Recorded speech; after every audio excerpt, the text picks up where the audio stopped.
If you're willing to do that, if you would stand, please, and repeat after me.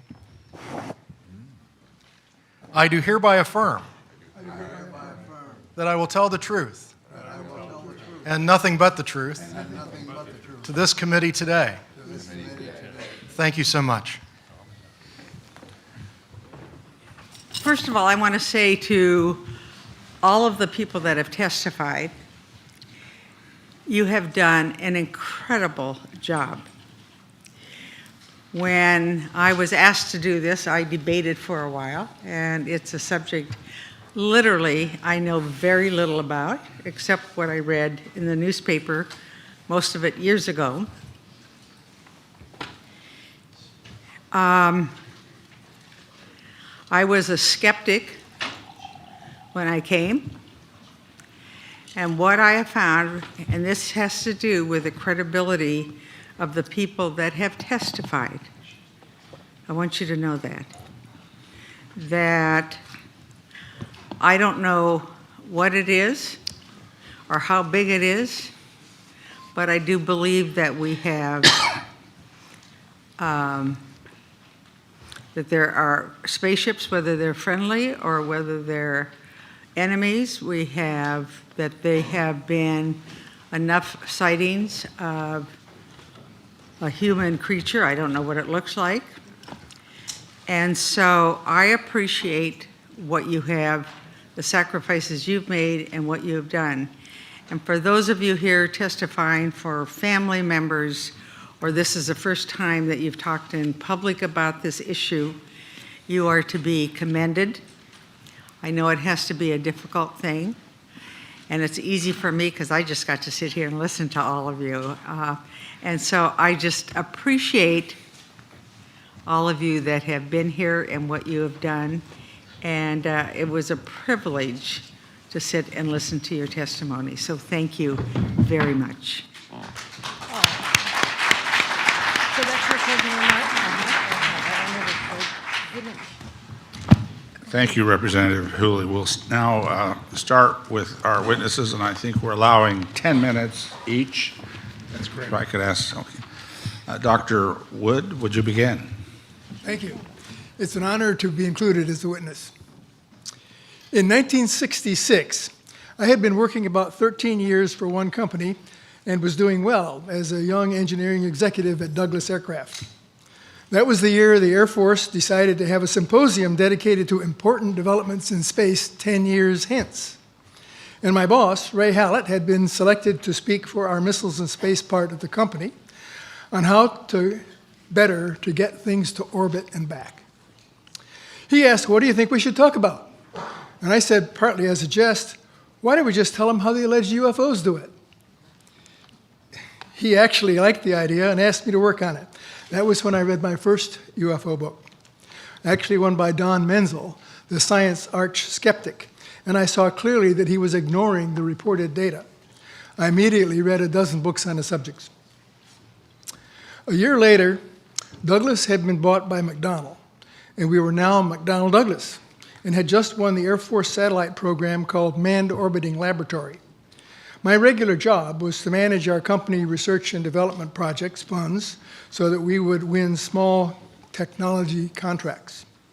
One day, after I reported to a couple of VPs on how we were doing, one of them asked me personally if I was doing anything interesting outside my job.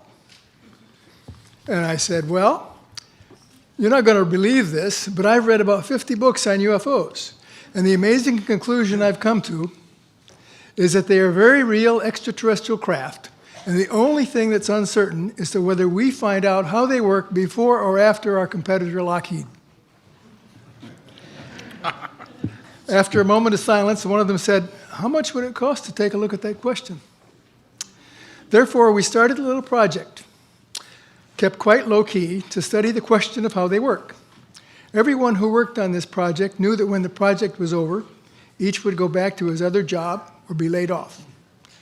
This was when we needed to find someone to study the sightings and reports in detail to see if we could get clues as to how they worked, and we hired Stan Friedman. We should have a picture of Stan Friedman up there right now as he looked in 1968. We did a lot of interesting projects, such as measure the effects of a huge magnetic field on the speed of light. There was none. Interview an abductee. Try to invent a physics that would permit travel faster than the speed of light. Developed an instrumented van to observe craft sightings anywhere, anytime, and spun magnets in space to try to change their weight. It didn't change. I also became friends with James E. McDonald, a physicist who was making a lot of noise and giving lectures about the details of highly credible sightings. Jim McDonald was very pushy to have my group get more exposure. He urged me to visit the Air Force UFO Condon Committee in 1967 before their report was complete, and talked someone into inviting me to testify at a House Science and Astronautics Committee symposium on unidentified flying objects. I asked my management about this, and they said, "Do what you want, but good things rarely happen to people who testify to Congress." I decided not to testify, largely since I did not have any breakthroughs to even hint at, and if I did, they would have been the property of McDonnell Douglas. Then the military orbiting program was canceled in 1969. Dozens of people were being laid off. We were not making fantastic progress on our project, and I was assigned in 1970 to learn everything I could about radar and ballistic missile defense. We canceled the UFO project and moved on. This project's history was written up in both the International UFO Reporter in 1993, detailing the results of my visit to the Condon Committee, and the MUFON Journal in 2008, elaborating on the details of who did what on this project and what we concluded. I followed the topic of ufology from 1970 to my retirement in 1993 as an avocation, but remained actively absorbing results and reports from MUFON, the Center for UFO Studies, and subscribed to the Flying Saucer Review, which came in a brown paper envelope, so you wouldn't know the subject, published in Britain. The consistency of alien reports occurring psychically caused me to be aware of other anomalous literature, and I had the pleasure of meeting Dean Bob John of Princeton University, who was initiating a consciousness research project. At the same time, my knowledge of radar put me in a position to manage a classified program with top secret access to various subjects. I had read an article by Dr. Hal Puthoff, currently then at Stanford Research Institute, reporting on some amazing results in remote viewing. We used our CIA contacts to work out a test project on coordinate remote viewing, where the subject is allegedly able to observe and describe what is at a specific Earth coordinate. This sensitive remote viewing project wound up being funded by James S. McDonnell, CEO of McDonnell Douglas, who was subsequently told by his lawyers that he should not have used foundation money to accomplish work in his profit-making firm. The results of one test of 6 targets were interesting but not spectacular. We speculated that the viewer might have gone to a coordinate in time when the most emotional events were happening at that location. This project also provided access to anything to do with ballistic missile defense, and I used a nice classified library at another facility to see what there was on the defense against UFOs. There were quite a few intriguing reports available, such as a classified version of the Iranian Air Force F-4 Phantom jet pilot attempting to fire a missile at a UFO only to have his controls shut down as soon as he thought about doing it. Then, after I had borrowed and read quite a few of these anomalous reports, the whole library system was changed so that it was no longer clear where to look for reports. I also stayed aware of anomalies in science in general. And when the so-called cold fusion results of Pons-Fleischmann were announced in 1989, I was aware that our company attempted a quick covert test to try to replicate the results. I was told we were not successful, but by then I was working on advanced technology for NASA International Space Station and not involved in any proprietary activity. After retirement in 1993, my focus on UFOs became the authentication of leaked documents, as described on Wednesday. If these documents are valid, they are consistent in telling the story of exposure to the alien technology, attempts to understand it, and many specific tales of successfully understanding the principles and building devices that have become the technology breakthroughs we all enjoy today. There is a case to be made that the 3 crash recoveries of Missouri in April 1941 and LA in February 1942, 1,430 rounds of ammunition during the famous LA air raid, resulted in a specific contract to study how germanium and silicon might be used in the preparation of semiconductors.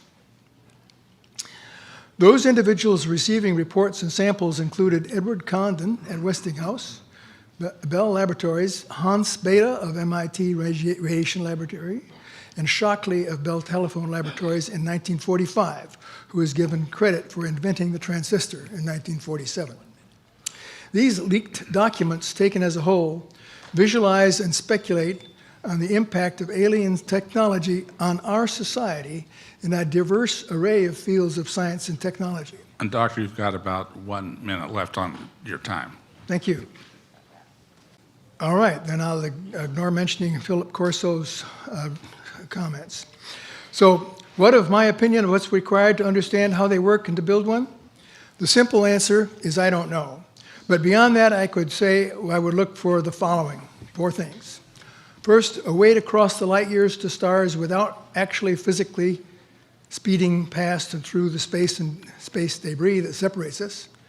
Second, a way to interact with time in a reliable fashion through the equivalent of the so-called wormhole, so that journeys would take years, wind up taking minutes. Third, a way to permit a person's mind to interact with matter so reliably that all you have to do is think clearly and equipment does what you want it to if it's designed right. Finally, to expect that the breakthroughs will come from unknown scientists, probably pretty young, who are looking outside the establishment's perspective of the solution. I leave you with this thought, that Arthur Clarke's famous quote is highly applicable. Any sufficiently advanced technology is indistinguishable from magic. I think that the millions of years that may separate us from the alien civilizations are not significant because logic does not change with time. I expect that the laws of physics, which we have yet to understand, will be the same, and so will the equations. We just have to find them. Does some black program already have this knowledge? Thank you, Dr. Wood.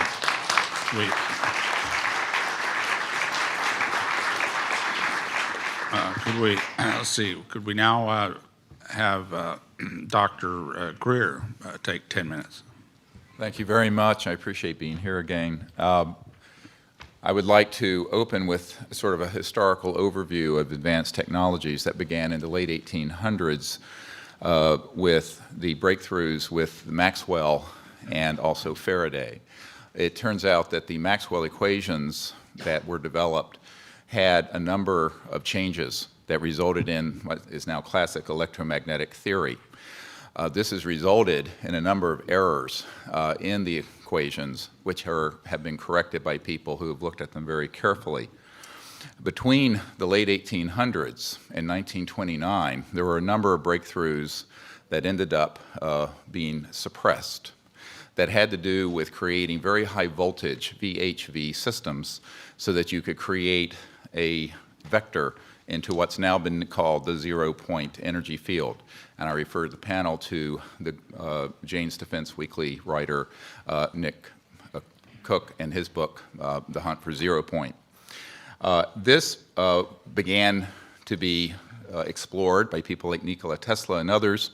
I have a Department of Defense document that is on a flash drive for each member of Congress that the conference has been given, the citizens' hearings has been given, that shows that when Nikola Tesla died, that this information that he had, which allowed for a car to run out of the ambient energy, was in documents confiscated by the FBI. And I have a Department of Defense document demanding that the FBI turn these over to the DoD. The FBI refused. At any rate, science continues because the laws of the universe are in fact universal, and they can be discovered here or around Alpha Centauri or any place else in the cosmos. By 1928 and 29, T. Townsend Brown, as well as the Kowalski-Frost experiment in physics in Germany, had determined that VHV, very high voltage systems, done in a certain resonant field could result in so-called electromagnetic effect, the lifter effect that has been described, which you see in UFOs. They also can create what's called a space-time bubble around an object so that you can correct for 1G. This is how these objects are traveling at multiples of what any aerodynamic physics would describe, and can make right-hand turns without killing the occupants. Around this same time, there was, in the 1940s and the late 1930s, a number of UFO sightings. This included the so-called Foo Fighters. Yes, it's a famous rock group. However, the Foo Fighters took their name from the reports of these objects seen in the theater of World War II that were flying around our aircraft. We thought it was a secret weapon of the Nazis. The Nazis thought it was a secret weapon of ours. There was Jimmy Doolittle, the famous general. His nephew is a dear friend of mine, and he has testified that General Doolittle was sent by FDR over to the European theater in World War II, investigated the Foo Fighters, and came back and told Roosevelt, and I quote, "They are interplanetary vehicles." So by then, there began a classified program, which was augmented further by events, as mentioned, in 1941, and then, of course, the famous Roswell event. Those events led to, as Philip Corso describes, a reverse engineering program. As you all know from the famous Wilbur Smith document of 1951 from Canada, it talks about that flying saucers exist, but there's a high-level team headed up by Dr. Vannevar Bush that is studying the, quote, modus operandi of these vehicles. These were the most brilliant scientists, Edward Teller, Oppenheimer, and others, Hermann Oberth, amongst others, who were in this team studying how extraterrestrial vehicles move. In October of 1954, a key date I want the committee to remember, we have actionable intelligence from someone who has worked in the National Security Agency and has been in the vault. All of this went deep black because they figured out, at that point, gravity control. So since 1954, October of that year, we have not needed rockets, jets, internal combustion engines, and surface roadways between cities. I say this with authority that this is the case.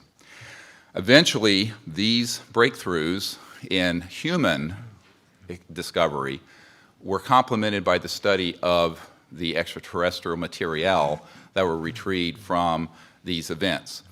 And contrary to most people's thoughts, the Roswell event was actually a downing of an extraterrestrial vehicle by an electromagnetic system that was hidden in a radar dome that was switched on, and this is in an FBI document that I can provide for the committee and is on the flash drive given to the Congress. The result ultimately was that there were trans-dimensional physics that began to be studied that deal with the nexus between electromagnetism, energy generation, anti-gravity, and consciousness. And we have discovered that there is a nexus and that, in fact, there are electromagnetic systems that have been developed that can interface directly with what we call coherent thought, the same way that you can interface with a system with lasers, which is coherent light, where you sync up all the wavelengths. Ultimately, these breakthroughs were paralleled with amazing developments in the biological sciences and the experimentation with cloning. And this began many years earlier than was reported from Dolly the sheep in Scotland. This goes a little beyond, I think, what this committee wants to look into. However, you need to understand that the technologies that we have, and we were discussing, are not theoretical. We have actionable intelligence that any committee in Congress or executive action can find regarding current operations. And I just want to go through a list of them very quickly of these facilities and corporations for which we have witnesses who can be subpoenaed by the committees of the Congress. This was developed at the request of Congressman Christopher Cox of Orange County, with whom I met, and was later further developed for the briefing that we put together for President Obama. These facilities are the Edwards Air Force Base and subsections where at the dry lake bed where the Lockheed Skunk Works operations, Haystack Butte, China Lakes, George Air Force Base, and the closed Norton Air Force Base were an anti-gravity device, so-called alien reproduction vehicle, for which we have the schematics, was seen by Frank Carlucci and others on our witness team. Tabletop Mountain and Blackjack Control. The aerospace facilities there are the Northrop Anthill Facility, Tejon Ranch, the McDonnell Douglas Llano Plant, Lockheed Martin Hellendale Plant, and the Phillips Lab. At the Nellis Air Force Facility, so-called Area 51, no one calls it that. There's S4 and S12, Pahut Mesa, Groom Lake, and a number of sub-facilities. The most important facility is in Utah, near Provo, the Dugway Proving Grounds, all of which is underground, and the airspace above it is classified. There are no roads into this facility. The New Mexico facilities include Los Alamos National Labs with underground connectors to the so-called Dulce area where the biological work is being done, and Kirtland Air Force Base. And the complex there includes Sandia National Laboratories, Phillips Labs, Manzano Mountain Weapons Storage Facility, Coyote Canyon, and the White Sands Complex.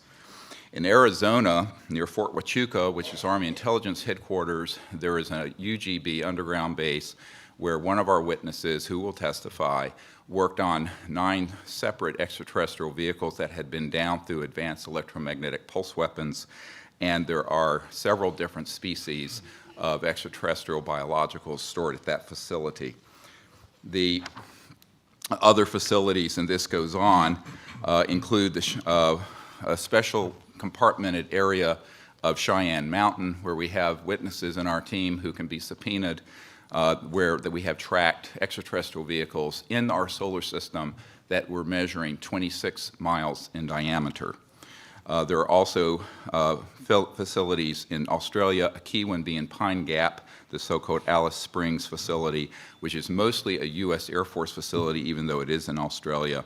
I recently talked to the Deputy Prime Minister of Australia about this. Also, the Redstone Arsenal and the Marshall Space Flight Center. We have a scientist at the Redstone Arsenal who works under contract for IT&T, who have developed these transdimensional systems. He was under contract with my project to bring these energy devices out, and he was then threatened by a former CIA director and what I call the goon squad that went down there 3 years ago in March. This is just part of the information we have, and this information is on the flash drive given, then that you're all welcome to review. Thank you. Thank you.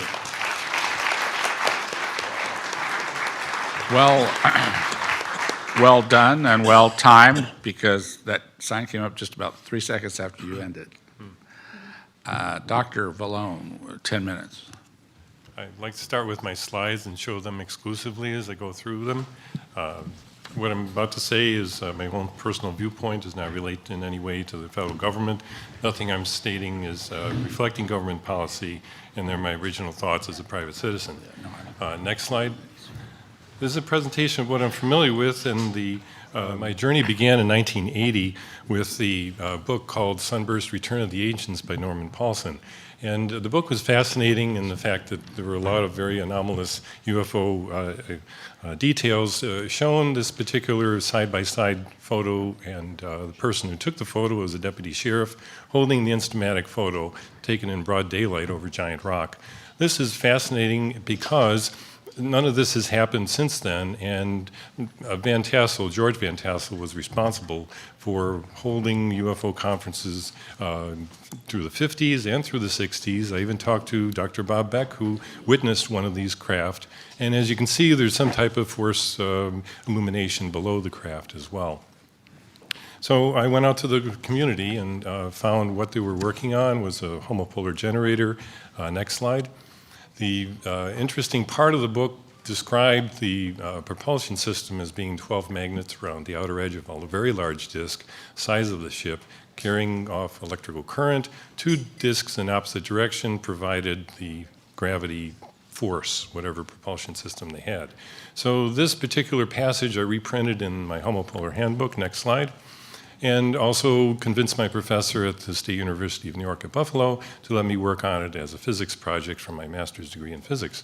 And I was very pleased to actually build a homopolar generator, test it for back torque, and unfortunately I measured back torque, which means it slows down as you draw current from it. So the mystery continued. Next slide. I basically found that Dr. Ed Mitchell, as you see here on the cover of Extraordinary Science magazine, was also interested in the same topic.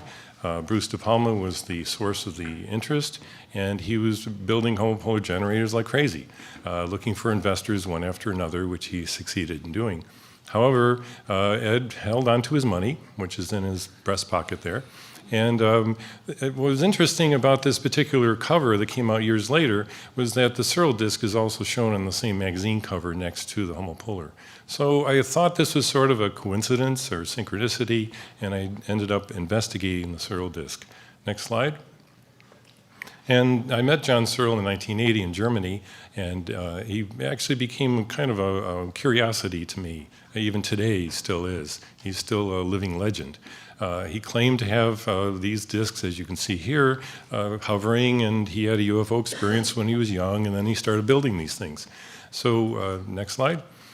Basically tried to help him, connected with different people. He essentially became a little more well-known when he gave a talk in Berlin in 1990, and then some Russians discovered him because of that lecture in the video and decided to build what they described as a single roller magnet assembly with 12 roller magnets around the outer edge of a ring.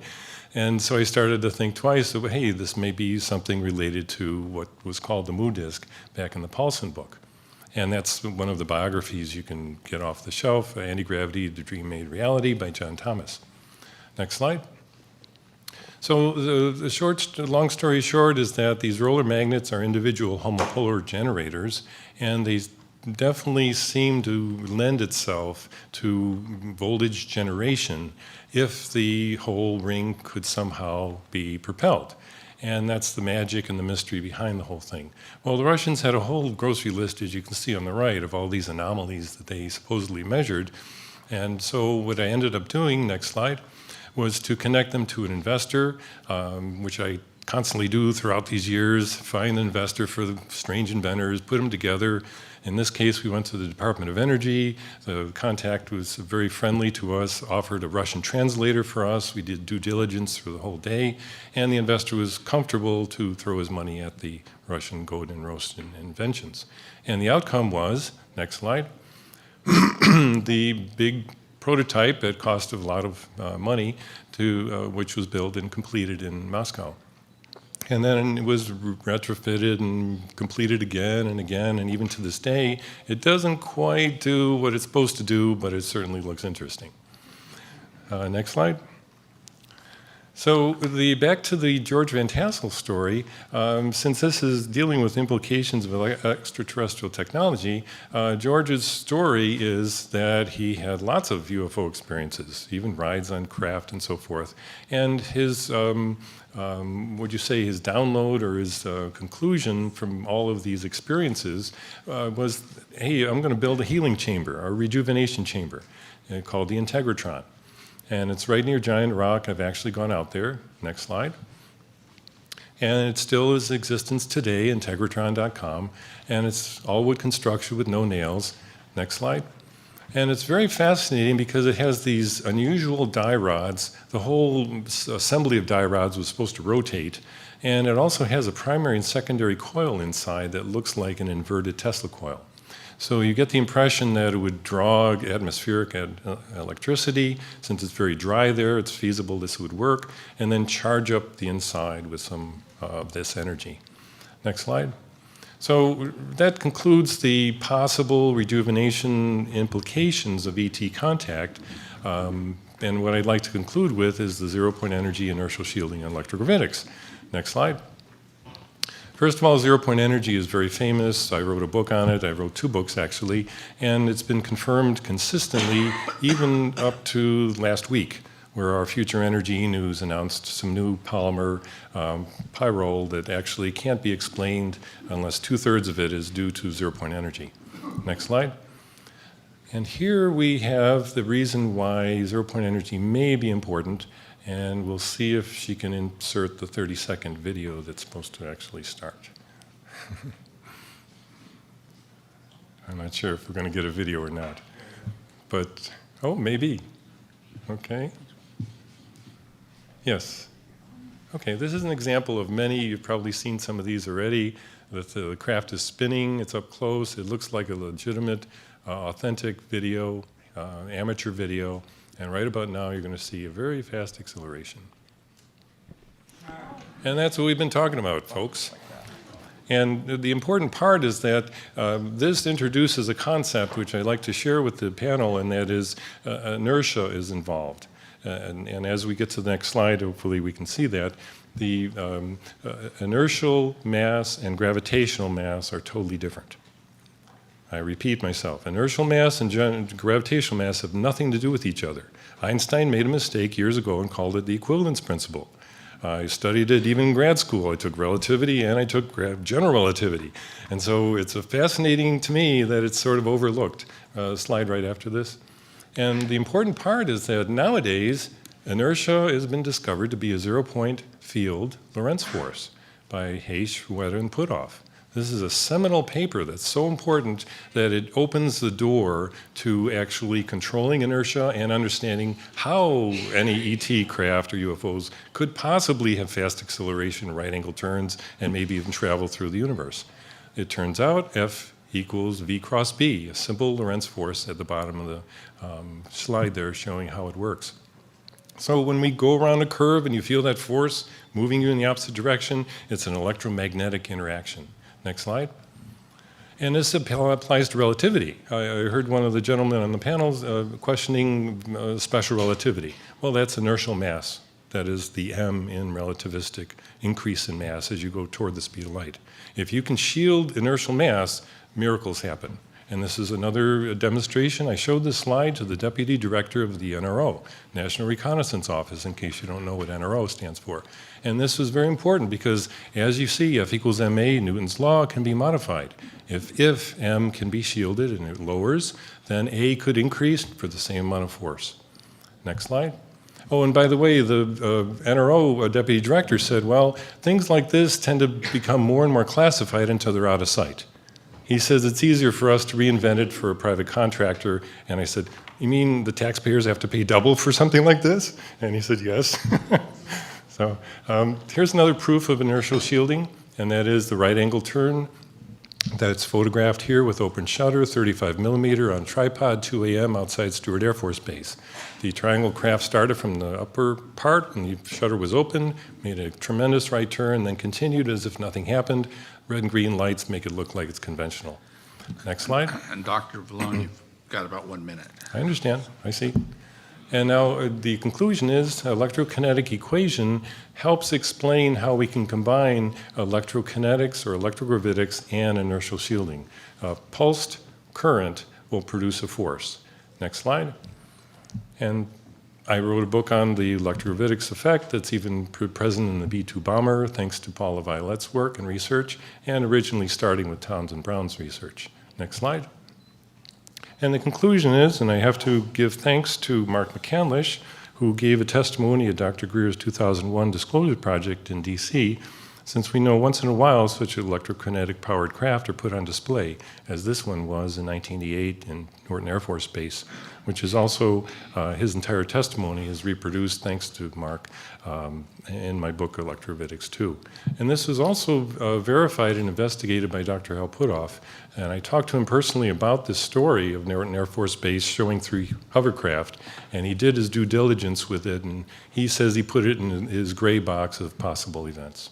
Thank you. Thank you very much.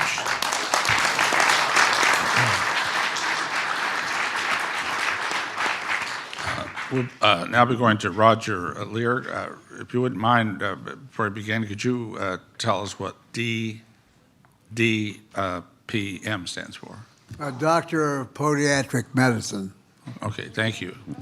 Thank you I want to thank the chair of the committee, Mr. Cook, honorable members of the committee, congressional members, my fellow colleagues that are here and guests for allowing me to present this material to you today. I know we have certain time constraints, so we will do my very best to stay within those time constraints. I've already submitted a written document which I will read to the committee, and I've also submitted to you some paperwork which is of a scientific nature of our findings. But I have not stated anything of my own personal background, so I'd like to take a very short period of time to do that. I have a degree as a Bachelor of Science, Doctor of Podiatric Medicine. I did research with Dow Corning for bone replacement implants. I've participated in research in tendon regeneration. I have a good knowledge of the biological workings of the human body. I was also, for 3 years, the chairman of a committee at the Cedars of Lebanon Hospital in Hollywood, California, head of the diabetic clinic, and director of residency training program at a hospital in Simi Valley, California. If anyone had told me at that time that I would be involved in anything in the UFO field or traveled to 42 countries and participated in the things that I have participated in relative to UFOs, I would have said they're nuts. Strange things have happened in my life that were very synchronistic. One of these was my cousin's occupation as a PhD psychology professor at the University of Connecticut, who wrote a series of books on the near-death experience. One of the books he wrote was called The Omega Project, and it was funded by the University of Connecticut. But the interesting thing was that the story that he was trying to portray, or the research project itself, was to look for a common psychological profile between those who had UFO experiences and those that had near-death experiences. The end result was there wasn't any. It was a entirely different subject. At that time, I was just getting into the field, and he asked me if I would like to have his research material because he no longer was going to be doing anything with UFOs. I accepted and expected to get a little package. I got boxes and boxes and boxes of material, research work, and books from some of the best-known authors in the field of ufology. Now, it's a two-way street. I came here not only to present information, but also to learn information. For example, I was very interested to learn that the Eisenhower speech not only talked about the military-industrial complex, but the military-industrial congressional complex.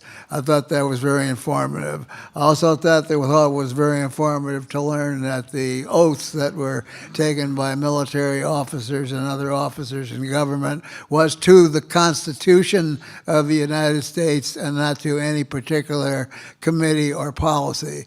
So I am here also as a student to learn from you.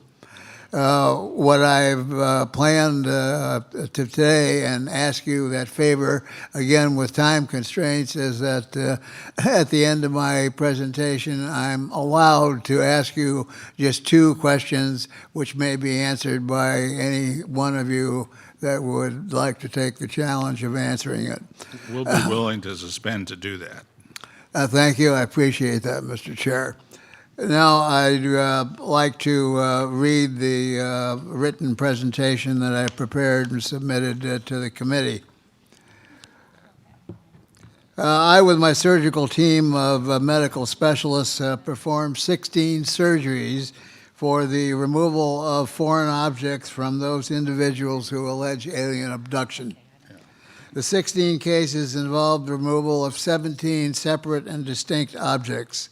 One of these objects turned out to be a small run of ceramic-like glass, which was manufactured by Dow Corning Industries. In almost my 50 years of podiatric surgical practice, I have removed literally hundreds or numerous objects from the human foot, including paper, glass, metal, stones, hair, coral, many other objects, including secret metal. At one time, a patient came in with two gentlemen in suits and the proper identification. He worked as a machinist for an aerospace company. I removed the object and they said, please. And so I handed them the material that I removed from the individual's foot. Later come to find out that it was a new material that was experimental for the use of rocket valves in rocketry. The individuals involved in this study all presented with no noted portal of entry for any of the objects that were removed. There was no visible scar formation, and there was no interruption of the integrity of the skin, even when examination was performed with a magnifying loupe, not only examining the area involved, but a large amount of the peripheral area. All the individuals in the study presented with positive X-rays or CT scans showing metallic or lesser dense foreign objects. Prior to the surgical procedures performed, the areas of interest were examined by the use of a Gauss meter for magnetic or electromagnetic emissions. 10 of them were found to be producing readings on a Gauss meter of 6 to 10 milligauss. That is a large amount for a very small object that varies in size from approximately 6 to 10 millimeters in length and about the diameter of a pencil lead. Now, I understand that from the crew here and some of the television people I've worked with, that a modern television camera produces about 4.3 milligauss of emissions. So here's a very small object producing 10 milligauss of emissions. Now, in addition to these type of examinations, we used frequencies of ultraviolet light to detect fluorescence in the area of the object. About 60% presented with positive UV light fluorescence with color ranges from pink, green to yellow. One of the last surgical patients displayed a large chevron-appearing area like an insignia on the outside of the right arm near the shoulder. He had no prior knowledge of it being there. We have also found that the removal of this fluorescent material with ordinary solvents only makes them disappear for intervals of approximately 1 hour. But when re-examined again, they appear again with the use of ultraviolet light with varying frequencies. In addition, by use of radio wave frequency detector, we were able to detect that certain radio frequencies in the FM band, both in the megahertz and kilohertz range, were being emitted from the object. It was determined that in one case, the frequencies detected, and this is through a chart that I was able to obtain through sources that I will not be able to mention, but these frequencies were noted fixed or mobile deep space frequencies. Unfortunately, our limited budget for performing this research has not allowed us to obtain a radio frequency analyzer so that a radio wave could be captured and analyzed. All surgeries Doctor, you were have performed. about 1 minute. I just wanted to make you aware of that, so you got about 1 minute. Yes, sir. All the surgeries we performed were documented with eyewitnesses, video, and still photography. We established a chain of criteria and protocols for a forensic chain of custody. All the objects were placed in sterile containers using the patient's own blood serum. These containers are then signed and not opened again until they reach the laboratories. I will skip some of the material because of time constraints. We find that in all pathological reports, there is no inflammatory reaction. There is no rejection reaction. There is no, in exhaustive research of human science, there is nothing that we have found in material science that will produce absolutely no inflammatory reaction in the human body. these objects all do. Also, in addition, they are surrounded by a large amount of specialized nerve endings called proprioceptors, and these are areas which are not consistent with Gray's anatomy. The pathology reports and examination we have sent to material science laboratories. Some of these include Los Alamos National Laboratories, New Mexico Tech, University of California at San Diego, Southwest Laboratories in San Antonio, Texas, as well as numerous other laboratories outside the country.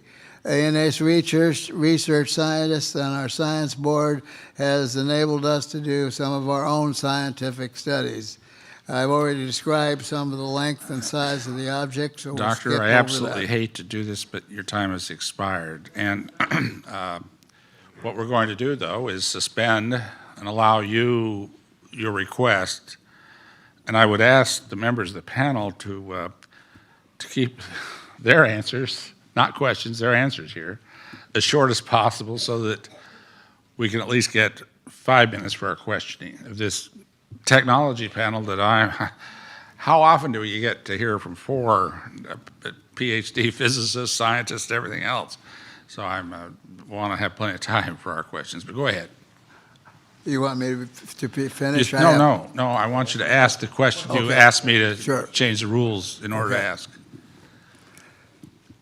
What I'd like to ask you, number one, is do you, in your present positions, being retired Congress people, Senator, do you consider the United States to be a world superpower?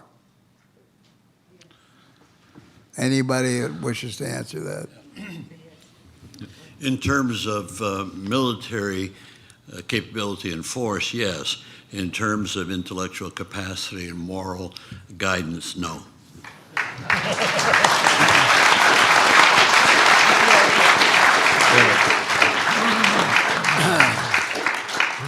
Congressman Kirkpatrick, would you like to add I anything? concur with the senator, exactly. Thank you.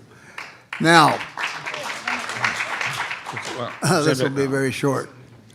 Let's assume that what we learned from them up there, let's just assume hypothetically that this is a reality.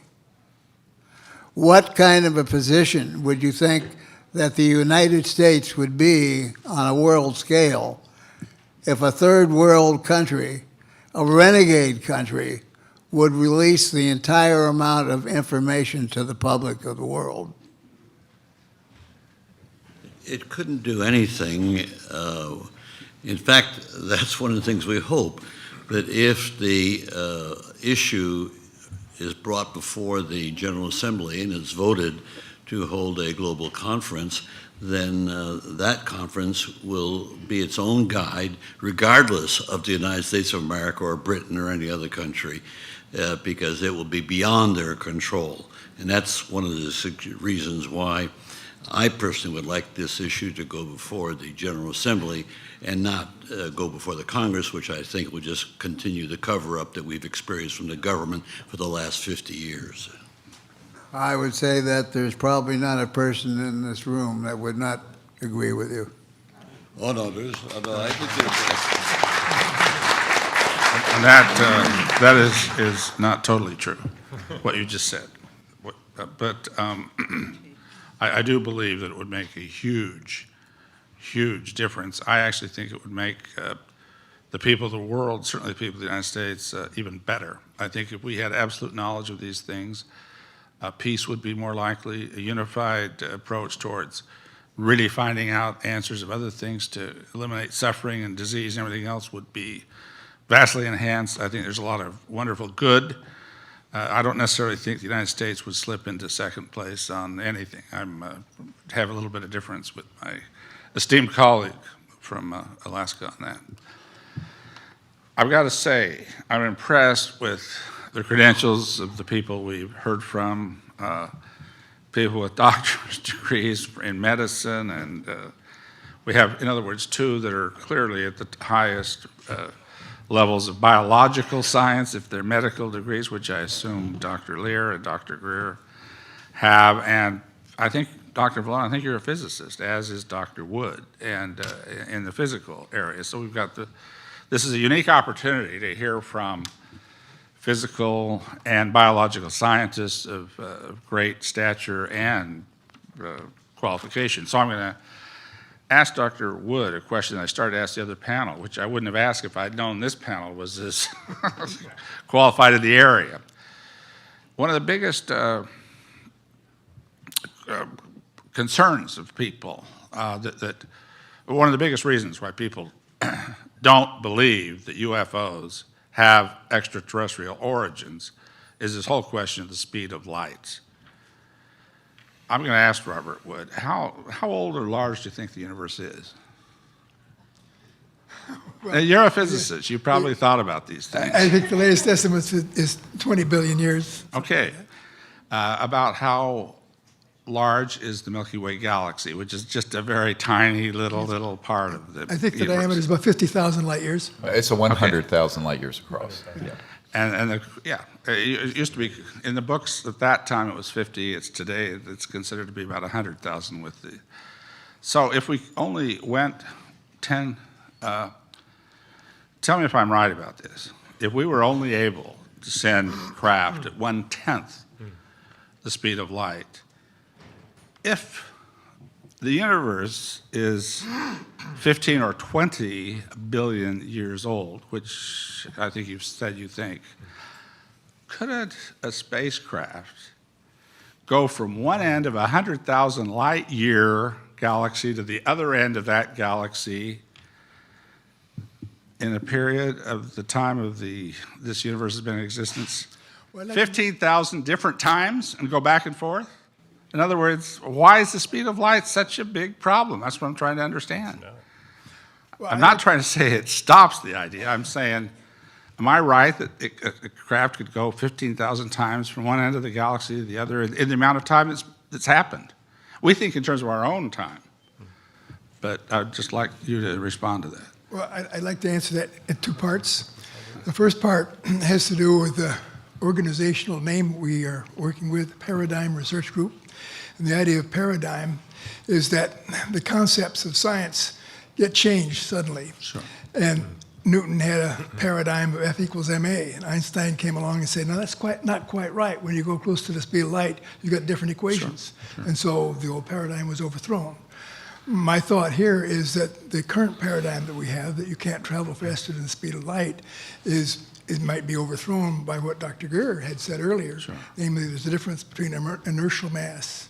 But it wouldn't be true then that gravitational if we could go the speed of light, it wouldn't be just 15,000 times doing that. We could do that 150,000 times. In other words, speed of light isn't really a barrier to The speed- interstellar travel, is it? In my opinion, the speed of light is not a barrier at all. Okay, that's what I wanted to Well, establish. can I comment on this Yeah, just for a please. moment? Because one of the areas that I don't know how much has been talked about prior to today is the whole area of trans-dimensional physics. So if you're dealing with three-dimensional space or four-dimensional space-time, you have one set of equations. But when you deal with very high voltage systems that cause an alteration in what's called the spin theory, mass, and also inertia, you have another whole set of equations which have not been disclosed yet that then become operative so that you can go from here to the end of our galaxy and back, controlling for time on Earth right now in a matter of perhaps minutes or days. Okay, and I don't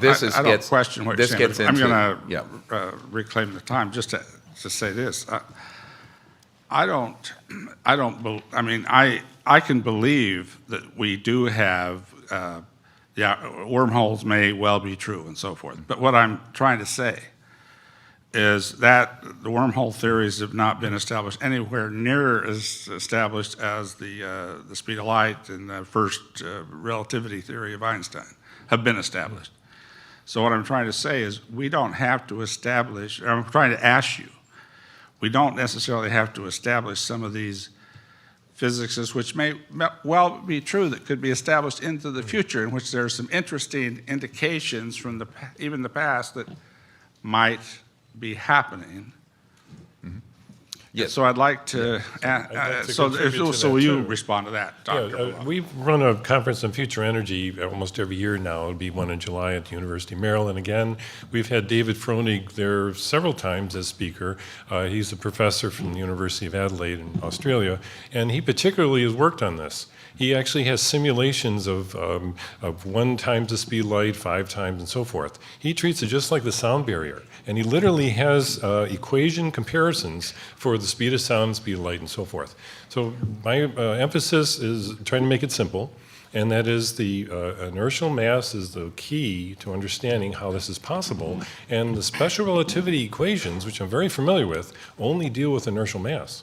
So If I once you could recognize reclaim my what- time really quickly. yeah, and If so we we've got a start manipulation talking about artificial intelligence being involved in the control of certain vehicles as opposed to natural intelligence being in control, couldn't we also overcome some of these barriers that people have been talking about?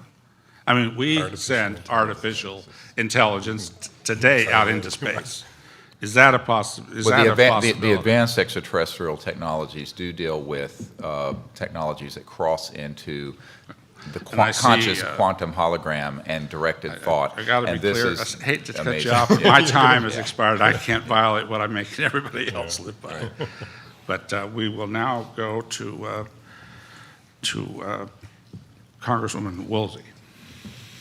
Okay, the first thing I want to do is thank you all for adding an even deeper level of credibility to this hearing that we've had this week. Thank you very much. The subject of ufology is so out there that many of us have to just know that because of who you are, what we're doing is what we should be doing. So, but speaking of what we should be doing, my question to each of you to answer in the time we have is, where do you believe that the United States ranks in preparation to meet the global needs for the future? And where will the brilliant students that will become adults like yourselves, only some of them have to be women, come from to meet the numbers we're going to need? Well, when you asked the question, my immediate reaction was, when you said the United States, Yeah. I asked myself, who's really in charge of the answer to your question? Good question. And so I think the issue which we're dealing with is a truth embargo issue and this enormous secrecy which controls and dominates our entire process, maybe even including the educational process. But if you talk about the ordinary world that most of us think that we live in, clearly we need to establish the ideas that new ideas, as the discoveries, as Stan Friedman said, come from doing things differently in an unpredictable way. So I think we need to emphasize the importance of creativity in developing the next set of equations that we need and may have already been discovered, but we need to make our society better and stronger. Thank you. Well, I think we already have everything we need to create a sustainable, poverty-free world. It's already extant, and this is very good news. The very bad news is that there is a ruthless, deep national security state that the people I have worked with have run into that is this massive buzzsaw. And I think that at a certain point, we, the people, and the Congress, and the United Nations, and other countries have to come together and say, we've had enough of this nonsense. And I do not think this is going to come from an executive order from the president. I think it's going to come from people stepping forward. And I wish to emphasize that, as I did the other day, that in 1998 we declared these unacknowledged special access projects unconstitutional, a priori illegal. And we encouraged, and we now have over 500 people who have come forward to give us information, documents, and what have you on this. And I think we need to continue to do that. I think we have to say to people who are really not responsive to the people that this is still a world of liberty, and we have to be free to know the truth. Thank you. Very good.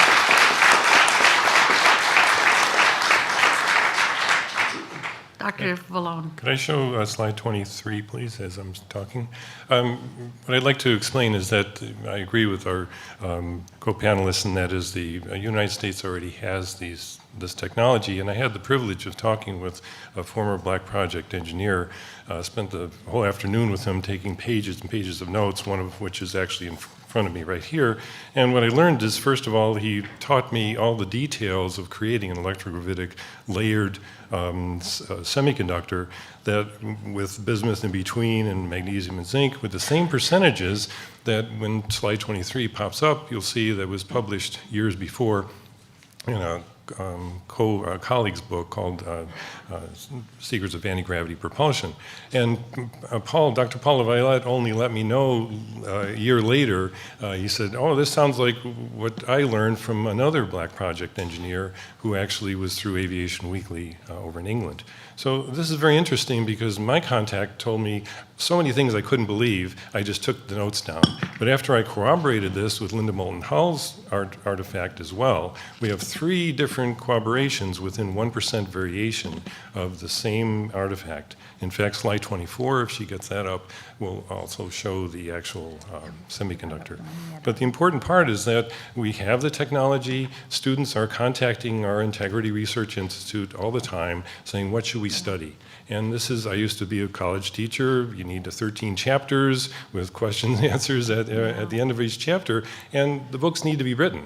The zero-point energy book, the electrovitics book, the textbooks are the textbooks of the future, and the students are already there waiting to study this stuff. So this is the book I'm talking about, and if we progress to the next slide, we'll see the actual page that Paul was talking about. And this, to me, was amazing synchronicity. So I started to believe the other stuff that this Black Project fellow told me, and that is we already have a base on Mars, which was established in the 1970s. And I said, oh, I don't believe that. He says, oh, go check the NASA records of the greenhouse gases from Mars's atmosphere. They increased in the 1970s. I mean, that was his counterpoint, and so forth. He says we have a deep space platform. He even gave me a jaw dropper, and that was the Gulf Breeze UFO conferences that almost amazingly always had a UFO sighting during the conference. He says, I know the guy who ran that craft. It was a back-engineered craft, and he just did it for fun, fly over the UFO conference and create some stir. So this is the kind of problem we have. All right, thank These you. boys with toys. Thank you, Dr. Lair. I have a different approach. Okay. I'm very pessimistic. I believe that the knowledge, the basic knowledge of all this having to do with we've been using the term extraterrestriality as a more general term than it should be used, because we really don't understand the entire ramifications of the universe itself. We don't know whether this is a multiverse, whether there are various time areas involved. But someone does know, and I believe that at one time, at the days of Majestic 12 and Eisenhower and Truman and so on, and the state that the world was in, it was necessary to keep this a secret from the public.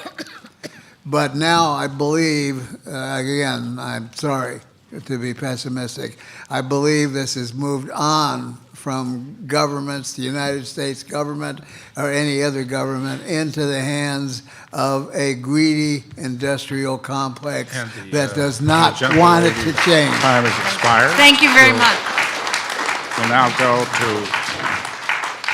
go to Representative Barton.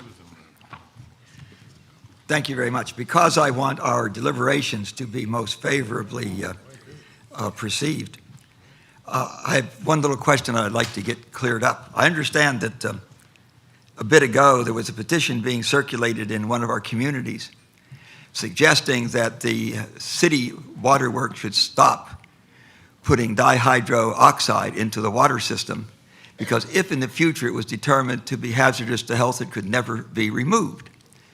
Dihydroxide, of course, is water. And it's true that if you put it in there, it can never be removed. My question has to do with a comment that was made both yesterday and the day before, that we're looking at getting energy from water. Now, I'd always thought of water as the ash you get when you burn hydrogen. So I'm wondering, what am I missing here? Unless you're talking about nuclear energy, I'm having some trouble understanding how you get chemical energy from an ash. Yes, well, Can you help clear this up for the record? I can, and we did a great deal of research on this and actually have a proposal that I've given to the chairman for you to look at. Stan Meyer and other people have found that using very high voltage systems at certain resonant frequencies causes a recruitment of energy from the ambient zero-point energy field that was spoken about, so that you can break the hydrogen-oxygen bond, so you have two gases that you can burn. And when you burn it, the only effluent is water vapor, because it recombines. Now, this was done, and it was operational. Unfortunately, Stan Meyer died under mysterious conditions, and he took those secrets to his grave. His twin brother is still living, and people who work with him are still living. There are a number of them want to work with us in an R&D project to do this, so we convert the internal combustion engines we have now to water engines. And this is not a pipe dream. This is actually something that can be done. So, my next question, sir, then, I can believe that they did this. But unless they're violating the second law of thermodynamics, which I don't think we think is that no, they're not. Violate, there's going to be less energy come out than you put into splitting the No, that's molecule? that's the whole point of what's called an over-unity system. Maybe this didn't get covered, is that you're setting up an electromagnetic pointing vector. And we can violate the second law of thermodynamics? No, sir, no, because there's constant conservation of energy, but there's another energy field that hasn't been accounted for, some may call it the Higgs field. Thank you for getting this in the record. So there is absolutely no violation of the gullible. second law of thermodynamics, none at all, and that's a very important thing to understand. You're actually taking energy. It's been estimated that every cubic centimeter of space in this room has enough energy to run the Earth for a day if you could tap it properly through these systems. So that means the energy is there, but you have to be able to create a vector into that energy field.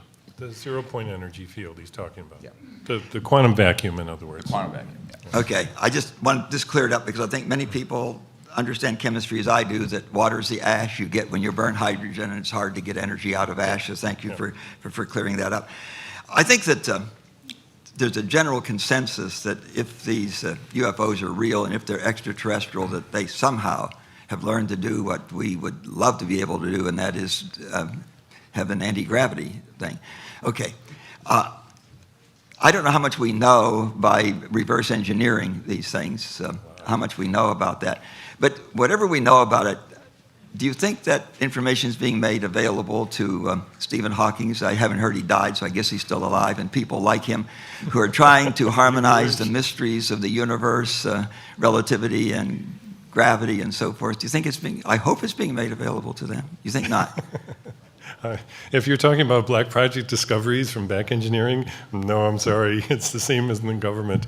They're all in the dark. And they literally are opposed to anything that would violate their little classical laws of physics that they're used to. I know, I've dealt with professors all my life. And unfortunately, it's a big dichotomy between the ivory towers that they sit in and the black project guys that say, hey, the laws of physics need to be rewritten. And that exact quote has been used many times for those investigating the black world, it's literally called. It's not just the laws of physics that have to be rewritten, the laws of physiology have to be rewritten, because if there are people, if there are entities in these craft, the maneuvers they make, we couldn't survive it.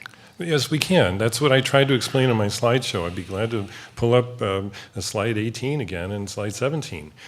This is a very important discovery that's been made, and I'm one of the few that have put these things together to describe 17, which is the inertia.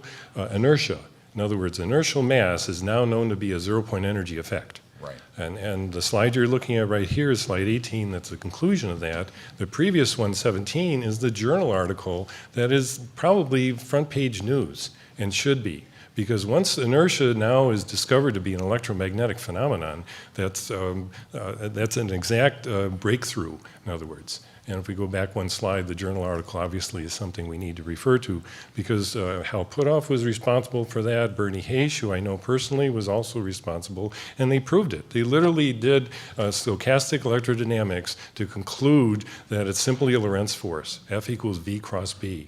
And if you know what I'm talking about, V cross B, velocity crossing with a magnetic field gives you a force. And you see that in electromagnetism, but who would know you could see that in a movement of a vehicle? But you do. In other words, you're moving to the right, you want to turn to the right, and your body is going to the left. That's the Lorentz force. That's exactly what you see in electromagnetism, and now we find that it's in vehicular movement as well.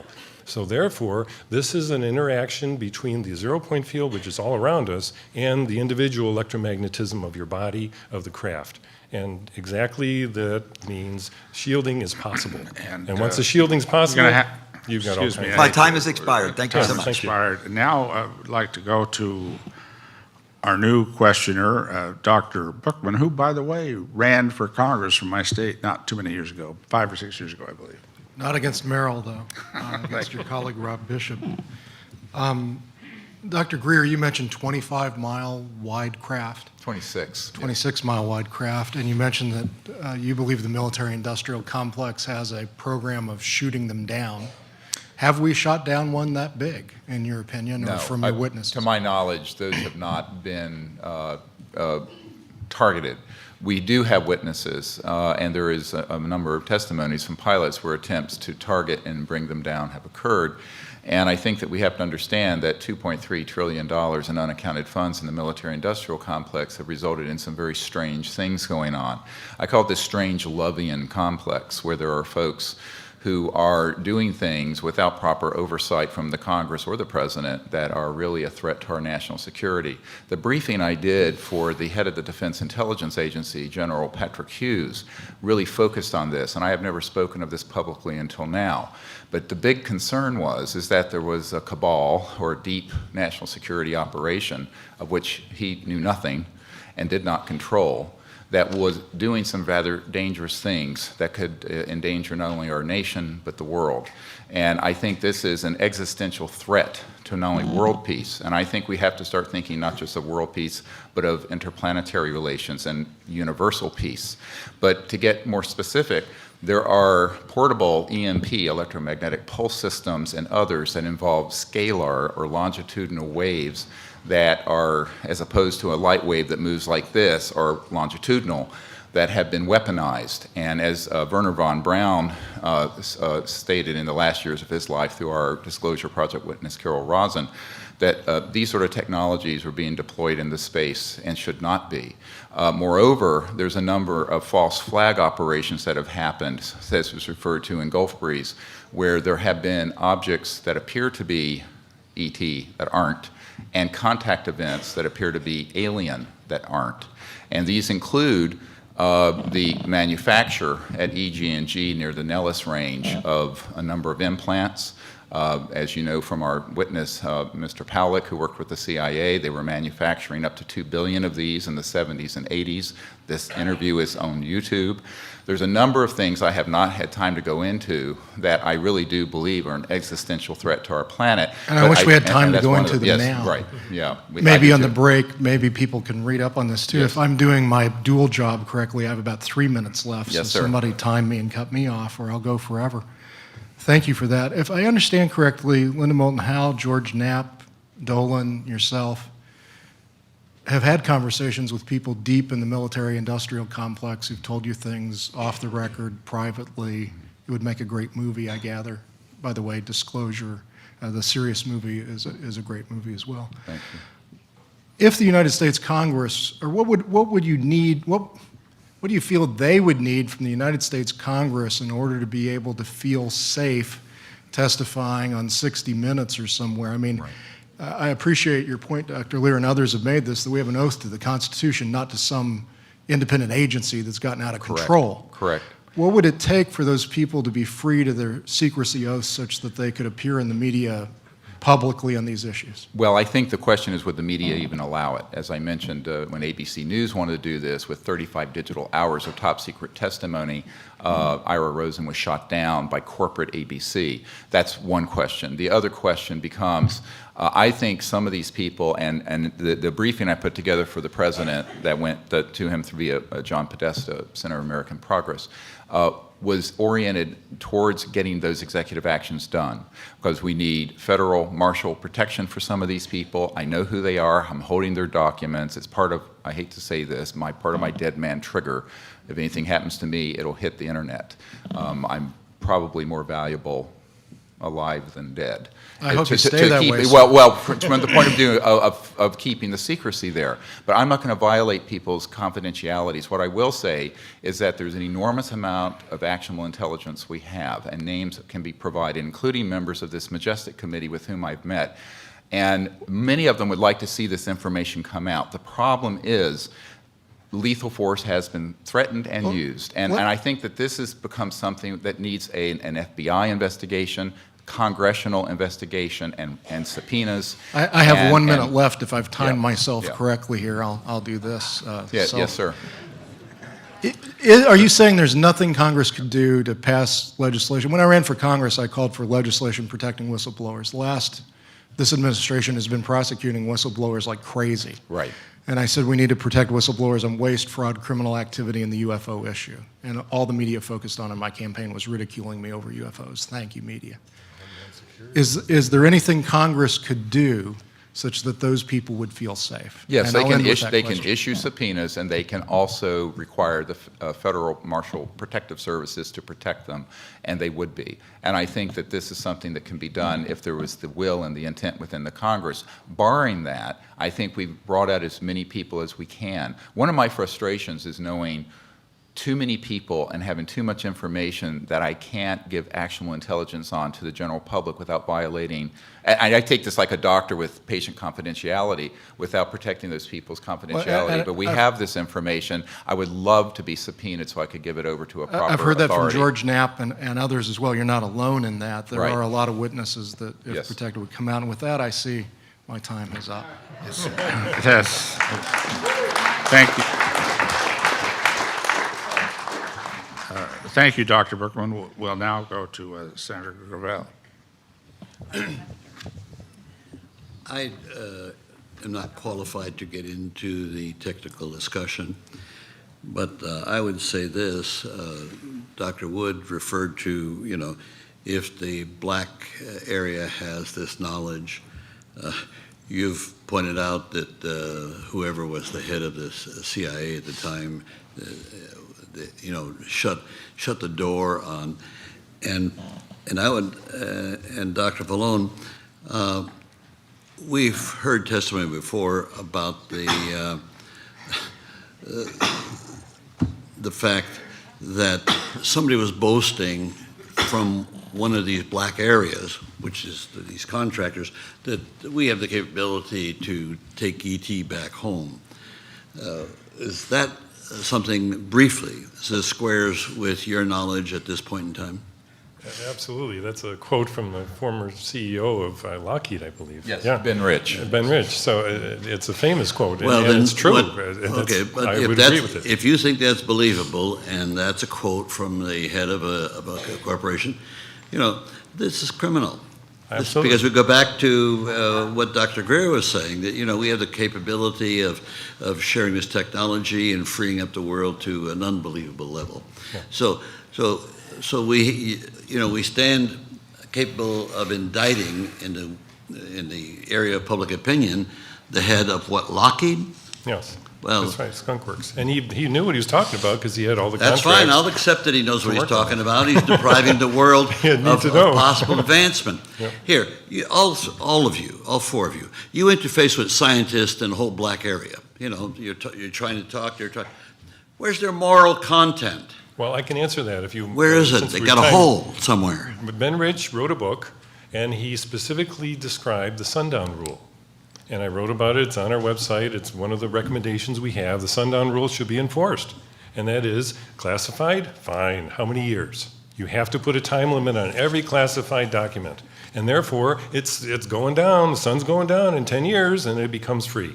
and the public gets access to it. Well, Right now, we have about 50 Fine. years. Well, is I the got to tell you, average. the Congress has tried to put that kind of a rule in on the laws, and That would it's be- never worked. I know. So, Well, this is why good I luck think in It's your at least field. one solution. Well, this is why I think in the tradition of Martin Luther King, in the tradition of Susan B. Anthony, in the tradition of Thomas Jefferson, we should say, the hell with these games. People who know this, I believe, as you said, have a moral obligation to our children and our grandchildren to step forward with the truth, with the technology, and with the information, because there is a criminal national security deep state that has basically thumbed its nose at the Constitution.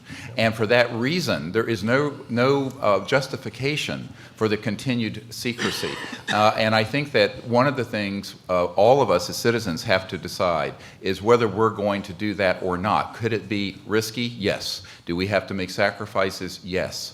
But you know, part of it gets into everybody puts their pants on one leg at a time. I was talking to the deputy director of the National Science Foundation, and I turned to him and I said, we really need your help getting this information, this technology out. He says, yes, I'd love to, but it'd be the end of my career. And I said, okay, on one hand, we have the fate of the future of humanity. On the other hand, we have your career. Your selfish And so, career. okay. Your selfish career.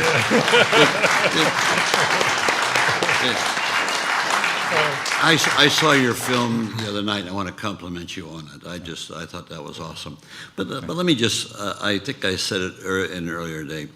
You know, nobody questions authority anymore. The whole population is gutless, and we pat ourselves on the back that we're so wonderful. We're the leaders of the world. My God, we are stifling the ability of the world to go forward. And we put that aside because, we're questioning our patriotism. Well, we need to question our patriotism. I want to give one example. When the Pentagon Papers was sent over to the House and the Senate, they were put under guard, and a member could only go in and read them and couldn't take any notes. And I was 42 years old. When I was 23 years old, I could classify top secret documents. Are we not at a situation where it's absolutely ridiculous? And then after they were released, it was moot.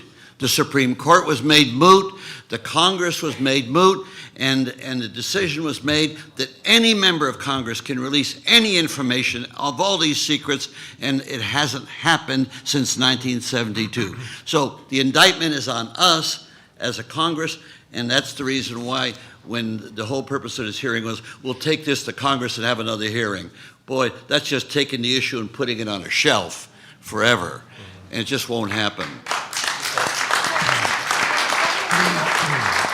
Yeah, I'll yield for a question or a statement. Well, I just wanted to say the sunset rules actually are in effect. The Brady gun laws sunsetted after 5 years, and it was, no, and then it wasn't continued. I mean, we never went back and visited it.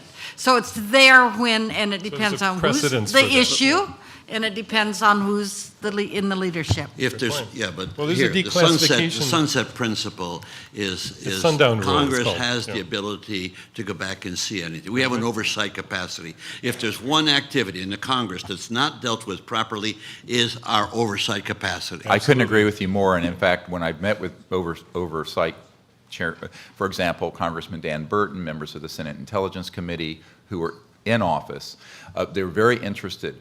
But what I have found, there's a disconnect between what people want to know and what people want to do.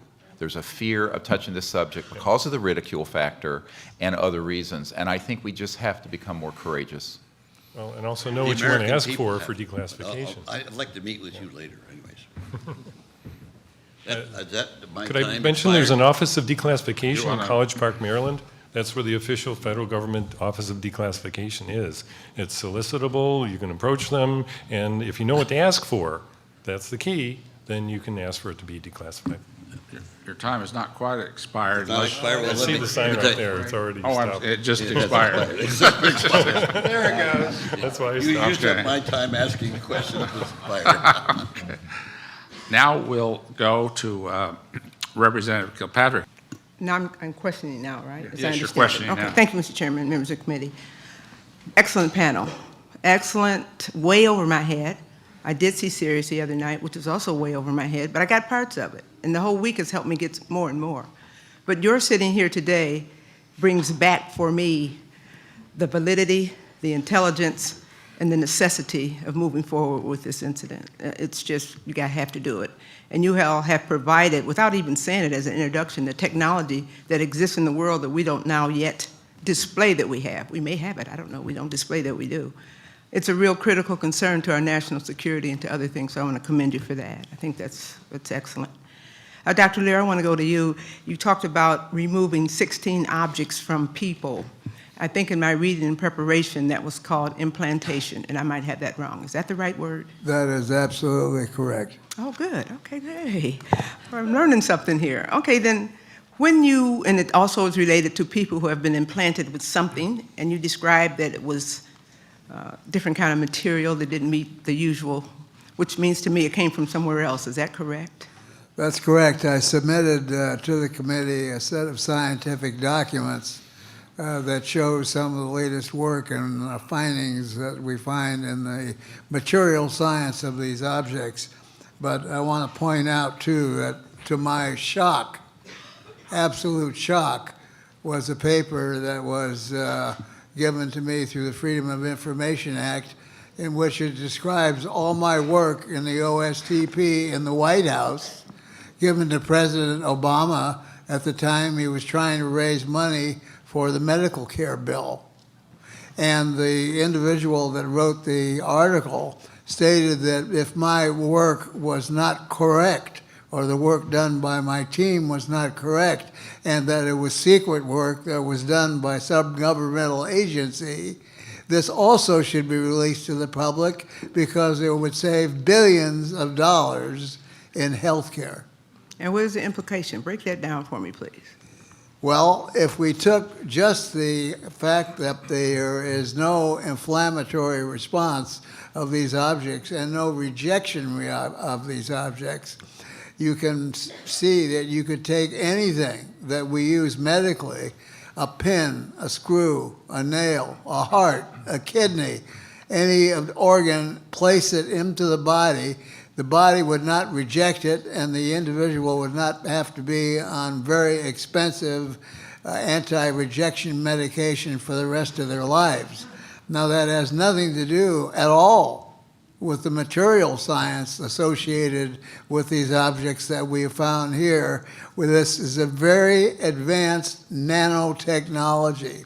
These are nanotechnological devices in which nanocarbon tubes, either single or double wall, I won't go into the whole explanation, but they can be elongated and weaved into carbon nanofibers, carbon nanostrands, and they end in crystalline structures, which are what we call orthorhombic, which are regular rectangular structures.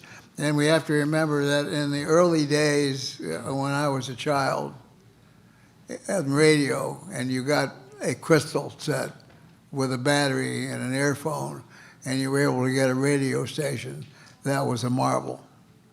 So here's a very, very advanced when I say nanotechnological, I'm talking about things that are on a level of the size of an atom, using the principal elements of certain materials, putting them together in such a way so that you're actually broadcasting or switching what we perceive as a radio wave, which may not be a radio wave. It could be scalar technology, which when reaches our electromagnetic spectrum, is converted to a radio wave harmonic, which I know is a little bit complex, but it is sending information to somebody. So somebody out there is listening to something going on in our bodies. Now, we know that even John Glenn, when he went into space originally, complained on public television that he had to swallow implants because this was vital information needed on the physiology of the body to know what was going on in space. Okay. And so therefore, your conclusion, you and your team, as it relates to healthcare, as it relates to our country, as it relates to our budget, and to our phenomenon topic we've been talking about today, what do you conclude? Well, I conclude that if there was funding, at least funding, or open-mindedness from the scientific community, which there is not, because they also pray to higher masters. They don't want to lose their jobs. They have families to feed. They don't want to look at this stuff in the way that we've looked at it for the benefit of mankind. Thank you very much. If we can bring up slide 25, I would like to show 25, 26, and 27 very quickly, and that is scalar waves are hugely important because what Dr. Lear just mentioned is a big, another overcoming of the speed of light problem with electromagnetic waves traveling so slow, there's no communication possible across the Milky Way. Well, it turns out there is, and this is a proof of it, the Chilbolton crop circle. Based on the Arecibo message that was sent out in 1974, we all of a sudden have this amazing phenomenon that shows a scalar generator antenna right at the bottom of the diagram that copies. This diagram actually is the original one that was sent out in 1974 from Arecibo. It's a digital message that was sent out with the most powerful telescope available at the time, thanks to Frank Drake SETI program. And what happened in 1990, I don't have the exact date here, in 2001, August 2001, next slide, there was an appearance of a crop circle overnight right next to a radio telescope in Chilbolton, England.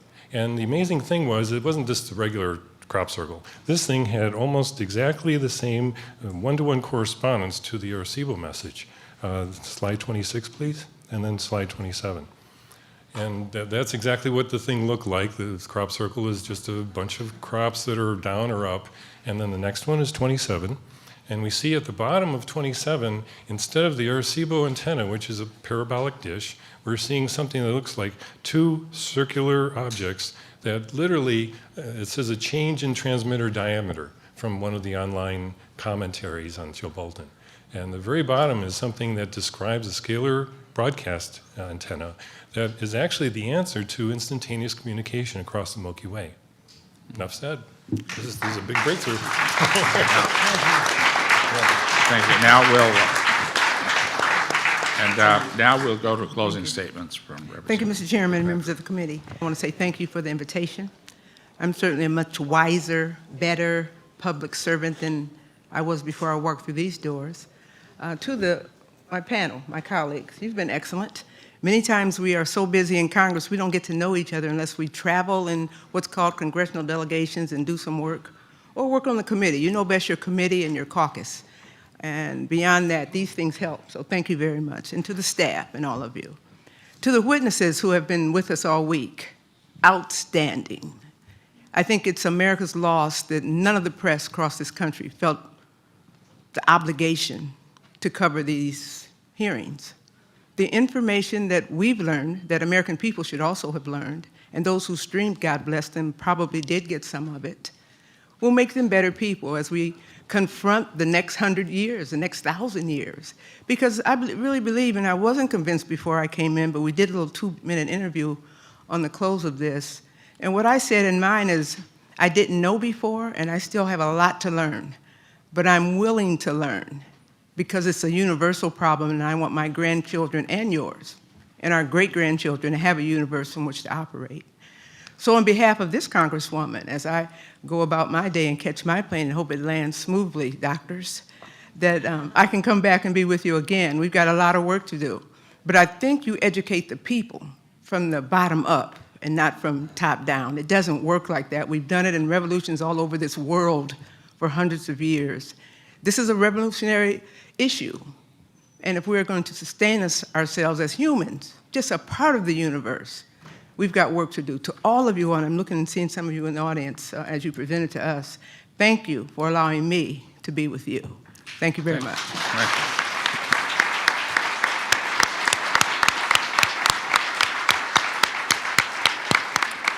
you. Yes, thank you, Congresswoman Kilpatrick. Dr. Bookman, you've got just a minute of announcements before the break. Well, first of all, I'd like to say to the honorable representative from Michigan, you, ma'am, are a hero.